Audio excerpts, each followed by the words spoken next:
Je vais essayer de répondre à une question que je me pose tous les matins, en fait, hein. Mais je vais faire un petit détour pour y répondre.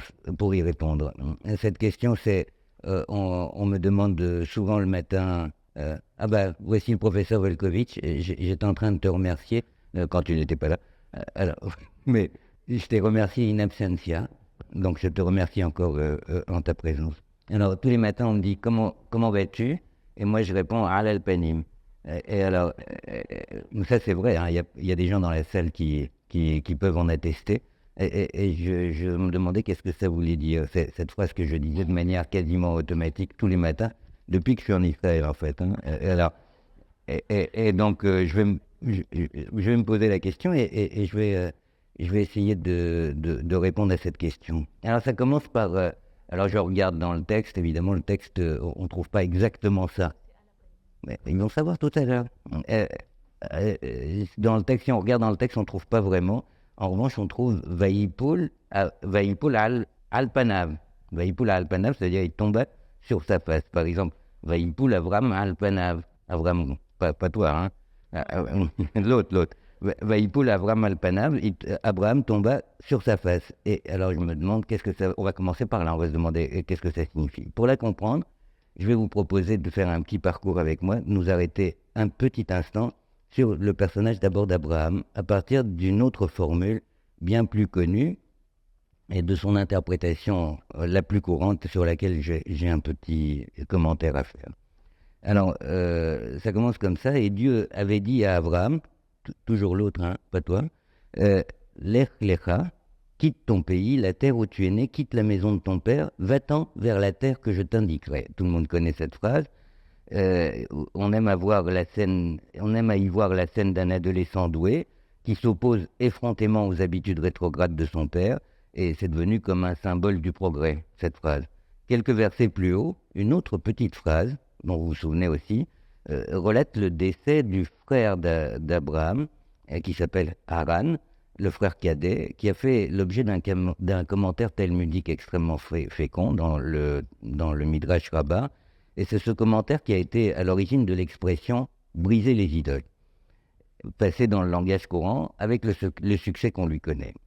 Faut-il le rappeler, briser les idoles, vous savez ce que ça veut dire, tous je vous traduis, briser les idoles. Briser les idoles désigne l'acte courageux de celui qui décide de rompre avec l'erreur du plus grand nombre, celle-là même, cette erreur qu'il partagea naguère. On pense généralement que Jésus a brisé les idoles en s'opposant aux pharisiens et aux marchands du temple.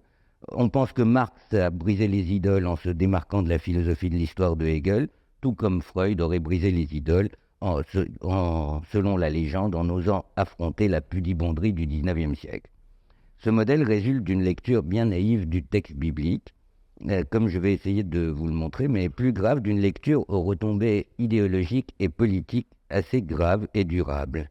Les païens seront poursuivis par l'Église durant tout le Moyen-Âge, les musulmans réduiront une bonne partie de l'Afrique en esclavage, la conquête sans pitié de l'Amérique du Nord comme du Sud, la colonisation sauvage de l'Afrique, de l'Australie et des îles du Pacifique, autant d'actes de guerre commis au nom de cette fameuse destruction des idoles. On va détruire les idoles et donc on fait tous ces événements. Pourquoi? Alors, on va essayer de rentrer dedans. Premier à briser les idoles, tel apparaît le personnage d'Abraham dans l'imagerie populaire. Bien éloigné en réalité, je vous disais tout à l'heure, du texte. Mais venons à l'origine textuelle de cette réputation. C'est une petite phrase qui se trouve donc dans Béréchit, chapitre 11, 28, tu peux vérifier, hein, Francine.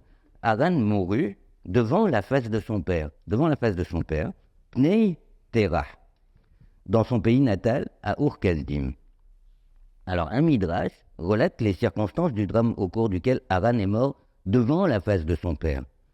Terah, père de 3 garçons, vous vous souvenez, Abraham, Nahor et Haran, était fabricant et vendeur d'idoles.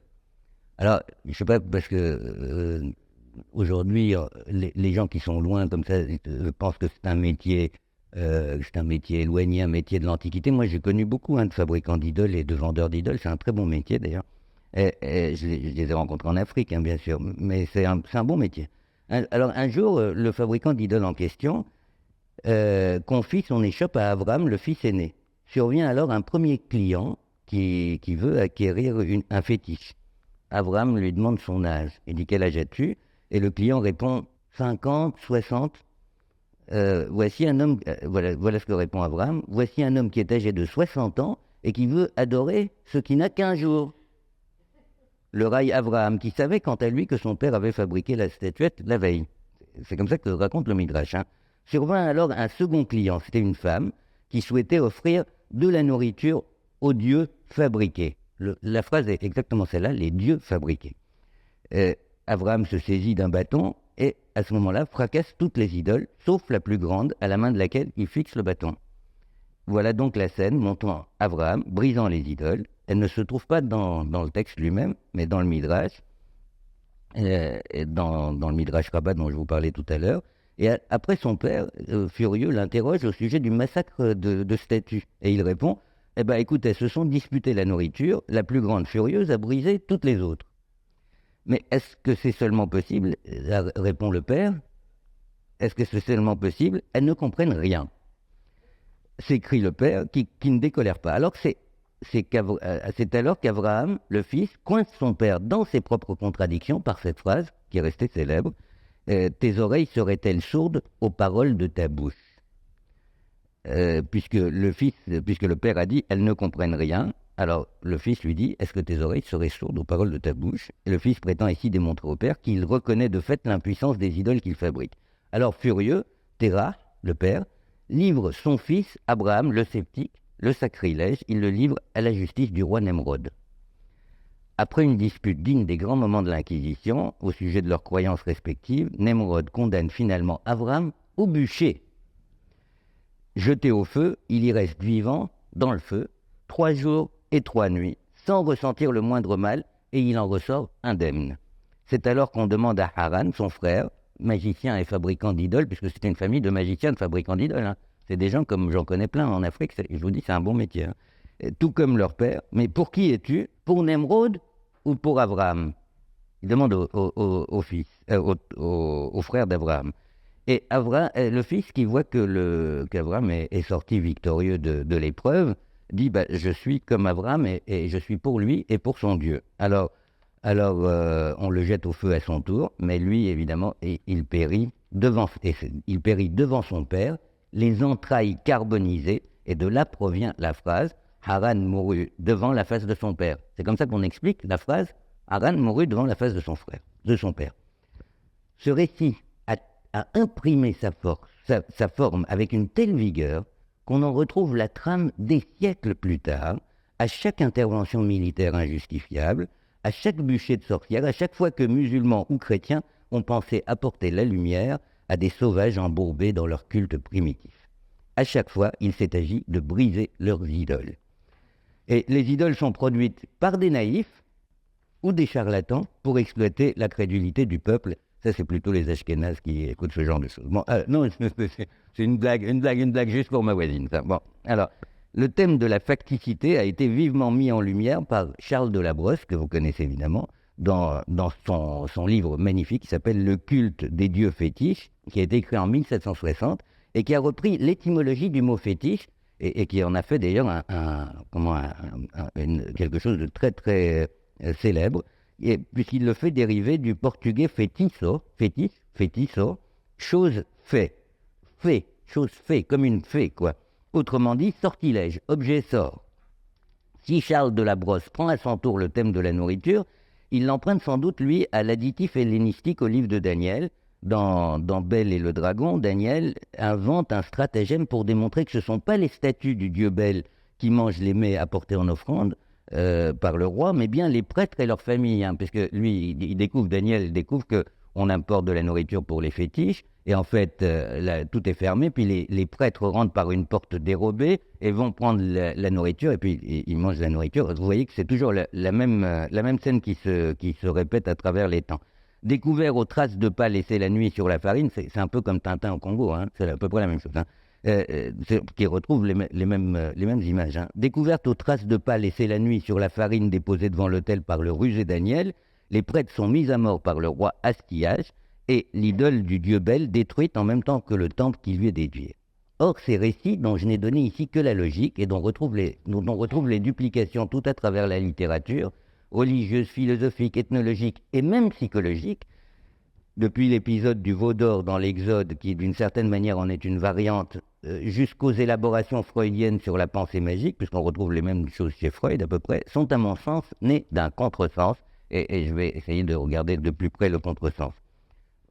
Daniel, vous pouvez sortir si vous voulez. Vous vouliez sortir, non? Non, bon. Alors, l'Echlecha, on va traduire ça comme ça, marche pour toi. L'Echa, marche pour toi, adressé à Abraham, est à comprendre. Moi, je le comprends comme ça. Non pas comme une injonction philosophique, une sorte de connais-toi toi-même avant la lettre, mais bien comme il est spécifié dans le texte, comme une promesse faite à l'homme de devenir un fondateur. En toute logique, un fondateur, si on réfléchit 5 minutes, un fondateur est quelqu'un qui est différent par nature, tant de ses ascendants que de ses descendants. Ah oui, puisqu'il fonde. Donc, il n'est plus comme ceux qui étaient avant, et à partir de lui, il se crée une nouvelle série, et donc lui, il est différent de ceux qui vont naître après lui. En toute logique, sinon, pourquoi arrêterait-on la remontée dans le temps précisément à cet homme-ci? Pourquoi ne remonterait pas plus avant à son père, à son grand-père? Pourquoi c'est lui, pas son père? Pourquoi c'est lui, pas son grand-père? Pourquoi c'est lui et pas son ancêtre? Peut-être l'antique primate qui l'a précédé dans les générations, la paramécie, la première cellule d'ADN, pourquoi on s'arrête à lui? Non, si Abraham est un fondateur, c'est du fait qu'il qu'il marche pour lui-même. Pour lui-même, ça veut dire pour lui-même et non pour la maison de son père. C'est-à-dire qu'il marche pour lui. Les choses vont pour lui, c'est pour lui et non pas pour la maison de son père. C'est pourquoi nous comptons les générations à partir de lui. Et même son père se compte à partir de lui. À l'inverse du commun, son père devra apprendre à marcher pour le fils.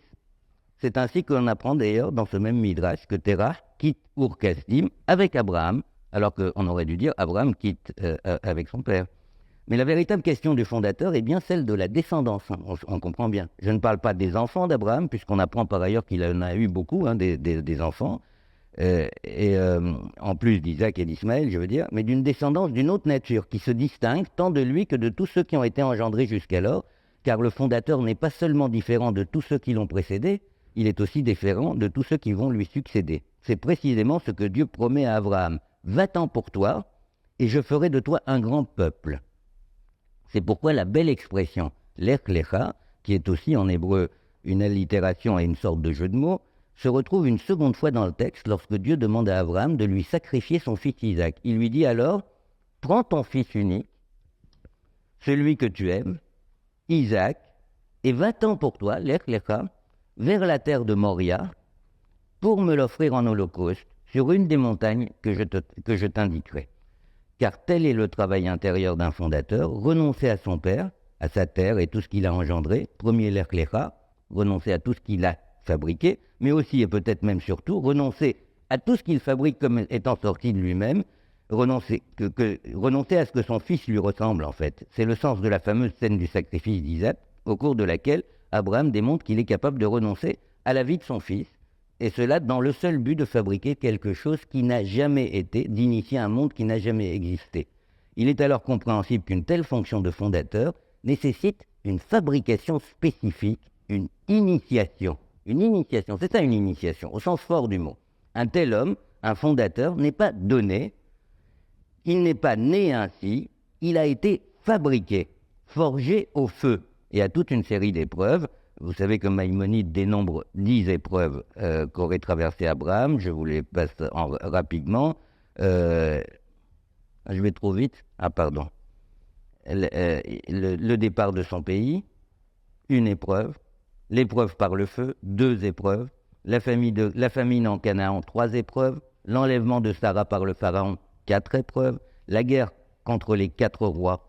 Et le mariage avec Agar, ça c'était une épreuve terrible.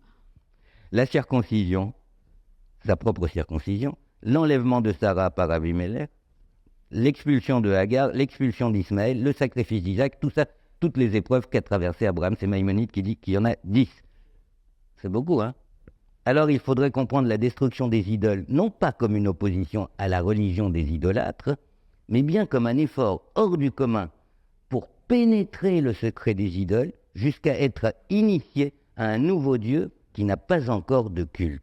Car tout comme vous, j'imagine que vous êtes comme moi et que vous avez pensé qu'il n'y a aucune raison de penser que Terach est un débile, quoi. Parce que franchement, dans le texte, il apparaît comme un débile.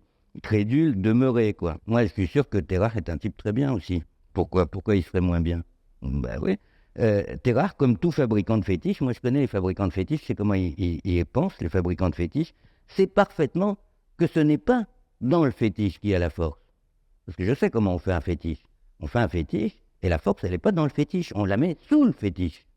Alors évidemment, elle n'est pas dans le fétiche. Si Abraham, il a cassé le fétiche, il n'a rien cassé du tout, puisque la force, elle n'est pas dans le fétiche, elle est en dessous. On la met en dessous, on ne la met pas dedans.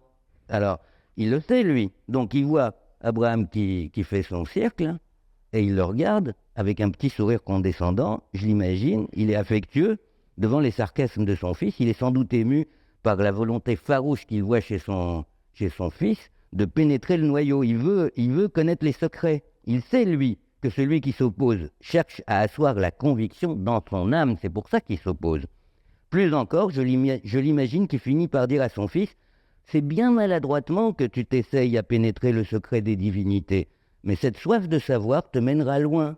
Va pour toi, l'Echlecha, ce Dieu fera de toi une multitude. » C'est peut-être un tout autre récit qui provient des antipodes qui peut nous permettre de saisir au plus près la logique initiatique du Midrash. On se souvient que un autre initiateur qui s'appelle Kwesalid, que vous retrouvez dans un texte de Lévi-Strauss qui s'appelle l'anthropologie structurelle, et dans un des textes de l'anthropologie structurelle qui s'appelle Le sorcier et sa magie, on voit un chaman, le chaman Kwakiyut, dont Boaz a rapporté la biographie, puisqu'il a raconté toute sa vie à Boaz. Kwakiyut l'a raconté sa vie à Boaz, et cette vie a été brillamment commentée par Lévi-Strauss dans ce texte de l'anthropologie structurelle. Donc, ce chaman, Kwesalid, commence sa carrière en traquant les artifices de son maître. Il regarde son maître et il dit « tu triches ». Exactement comme l'histoire des idoles. Et il surprend le vieux chaman en flagrant délit d'artificialité. Lui qui fait passer une boule de plume ensanglantée, c'est-à-dire que le vieux chaman, quand il soigne les gens, il prend une boule de plume, il la mâche dans la bouche, il fait des tours comme ça, et puis au dernier moment, il se mord la langue, ça saigne sur la plume, et hop, il fait semblant de sortir la plume de l'intérieur du malade, et il dit « voici la maladie, j'ai sorti la maladie ». Et alors, vous avez le petit jeune là qui est là, il dit « je t'ai vu, la maladie n'était pas dans la personne, elle était dans ta bouche ». À ce moment-là, Kwesalid lui répond « je sais pourquoi tu dis ça, c'est parce que tu veux être initié ». Et à ce moment-là, il l'initie. Et après, longtemps après, quand Kwesalid est devenu lui-même un vieux chaman, il dit « moi, je suis un vrai chaman parce que je fais sortir une vraie boule de ma bouche, bien sûr, mais c'est une vraie boule, alors que les autres font semblant de sortir des boules, mais ils ne sortent rien du tout. Eux, c'est des faux, moi, je suis un vrai. » C'est ça qu'il dira après, parce qu'il a été initié. Alors, si on suit le texte biblique et son commentaire midrashique, l'expression briser les idoles signifie se préparer à la réalité incroyable d'une idole qui n'est pas encore fabriquée. Se forger son propre soi jusqu'à ce qu'il soit digne de recevoir une divinité d'autant plus intense qu'elle est nouvelle et non encore maîtrisée, apprivoisée. Une divinité dont on n'a pas encore défini les obligations. Quoi qu'on en ait dit, Abraham ne serait dans ce cas en aucune manière un moraliste qui aurait vaincu la crédulité, l'utilisation de la crédulité. En fait, l'histoire d'Abraham est l'histoire d'un fondateur. Son problème n'est pas d'adoucir le monde, de le tirer de sa sauvagerie primordiale, comme on l'a prétendu, mais d'enseigner la fondation, car à chaque génération, il peut arriver que nous soyons obligés de fonder à notre tour, parce qu'on ne sait pas très bien ce qui peut nous arriver, hein. On peut être obligé de fonder aussi. Hein. Heureusement, on a un Cohen dans la salle, ça va. Alors, maintenant, on va arriver au problème dont je voulais vous parler. À chaque fois qu'Abraham se trouve devant la double obligation d'aménager le monde et d'accueillir la divinité, voilà qu'il tombe sur la face.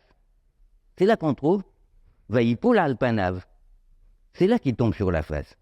Comme pour l'Echlecha, je vais pour vous proposer une lecture peut-être un peu décalée, parce que évidemment cette lecture, vous ne la trouvez pas dans le Midrash exactement comme ça, mais c'est le fond de l'affaire, hein, bien sûr.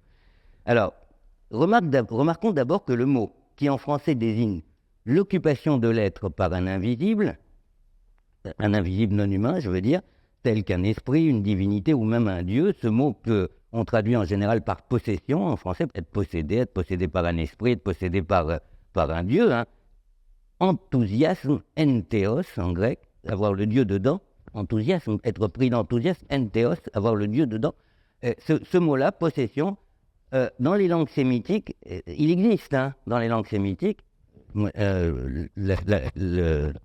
Non, Dibouk, ça c'est encore autre chose, ça c'est un qui s'est collé sur toi. Non, celui qui est dedans, à l'intérieur, peut être possédé par. Ce mot existe, mais en général, je parle de l'arabe, en général on ne l'utilise pas, le mot posséder. Pour dire ça, on dit hadra. Hadra, ça veut dire la présence, en fait, en arabe. Hein. En arabe, par exemple, on dit, pour dire entrer en transe, on dit tahbel hadra. Tahbel hadra, ça veut dire il est tombé par la présence. La présence l'a fait tomber. Parce que la présence est arrivée, la présence l'a fait tomber. Littéralement, est tombé par la présence. Présence donc d'un être, d'une force, dont la puissance est telle qu'elle souffle la station debout de celui qu'elle investit. C'est donc ainsi qu'Abraham, à mon sens, tombe face contre terre, tout comme Moïse tombe face contre terre, tout comme Jésus même une fois. Hein, ils tombent tous la face contre terre. Alors, voici donc ce qu'on peut lire. Je vais prendre le texte lui-même. Daniel, vous pouvez sortir si vous voulez. Alors, Abraham était âgé de 99 ans. Le Seigneur lui apparut et lui dit « Je suis le Dieu Tout-Puissant ». Ani El Shaddai, hein, c'est comme ça qu'il dit. C'est pour ça que je traduis Dieu Tout-Puissant, c'est la traduction que j'ai trouvée, mais c'est Ani El Shaddai, c'est plus compliqué que le Dieu Tout-Puissant. Hein. Marche devant moi, sois parfait, je donnerai mon alliance entre toi et moi, et je te multiplierai à l'infini. C'est alors que Vaïpoul Abraham al-Panav. C'est à ce moment-là, Abraham tomba sur sa face, on dit. Ainsi, lorsque Dieu se présentifie, lorsqu'il apparaît, pour ainsi dire, face à face, Abraham ne peut supporter une telle présence et, pouf, il tombe sur la face. Les paroles survenant alors, quelle que soit la bouche qui les prononce, ces paroles proviennent de Dieu. Quelles que soient les paroles qui sont dites après ce moment-là. Parce que, vous voyez, Abraham tombe sur la face, et puis attends, va chercher dans le texte à quel moment il se lève. On ne voit pas. Bah oui. Sauf quand il s'agit de Moshe, à ce moment-là, on le voit se lever. Après, il tombe sur la face et après, il se lève. Mais quand il est sur la face, mettez-vous sur la face par terre et parlez. Comment vous faites pour parler? Quand vous avez la face dans le sable. C'est-à-dire que c'est pas, il tombe pas sur la face, ça veut dire autre chose, tomber sur la face. Ainsi, lorsqu'une assemblée de 250 notables réunis par Korah, vous vous souvenez de ça, conteste le pouvoir de Moshe et d'Aaron, l'assemblée veut imposer sa propre représentativité au peuple par un coup de force, une véritable tentative de coup d'État contre Moïse, Moïse tombe à son tour sur sa face. C'en est trop, disent les insurgés. C'est comme ça que ça commence. C'en est trop, disent les insurgés. Toute la communauté, tous sont saints, et Dieu se trouve au milieu d'eux. Pourquoi donc vous vous êtes proclamés, vous, chef de l'Assemblée de Dieu? Qu'est-ce que vous avez de plus que nous? Qu'est-ce que vous avez de plus que nous, vous les Cohen, d'abord? Hein, qu'est-ce que vous avez de plus que nous? Hein, qu'est-ce que vous avez de plus que nous? Et à ce moment-là, Vaishma Moshe, et il entend ça, Moshe, Vaïpoul Panav, et il tombe sur la face. Et alors, Moïse entend ces paroles, il tombe sur la face, comme terrassé par la présence, et c'est plus lui qui répond, c'est la présence qui va répondre. Et alors, elle répond elle-même aux insurgés. L'épisode se termine, vous savez, pas très bien pour les factieux. Hein. C'est-à-dire, c'est pas très bien de s'opposer au Cohen. Hein. C'est pour ça que je fais très attention hein, avec mon voisin là. Oui. Alors, se termine par le châtiment des factieux, engendré par la seule présence. Le texte dit « Et la gloire de Dieu apparut à toute la communauté. Vayara, Kvod, Adonai, El Kol Aeda, à tout le monde. » Moïse est toujours sur sa face, il est toujours là. Comment traduire? Il est possédé, il est en transe, il est illuminé, il est pris. Je ne sais pas qu'est-ce qu'on peut dire. Gare aux paroles de celui qui est pris par la présence, de celui qui est tombé sur la face. Parce que ce qu'il dit là maintenant, voici ce que va dire Moshe. Il va dire, si la terre ouvre son sein, dit-il, et les engloutit avec tout ce qui leur appartient, et qu'ils descendent vivants dans la tombe, vous saurez alors que ces hommes ont outragé Dieu. C'est ça qu'il dit.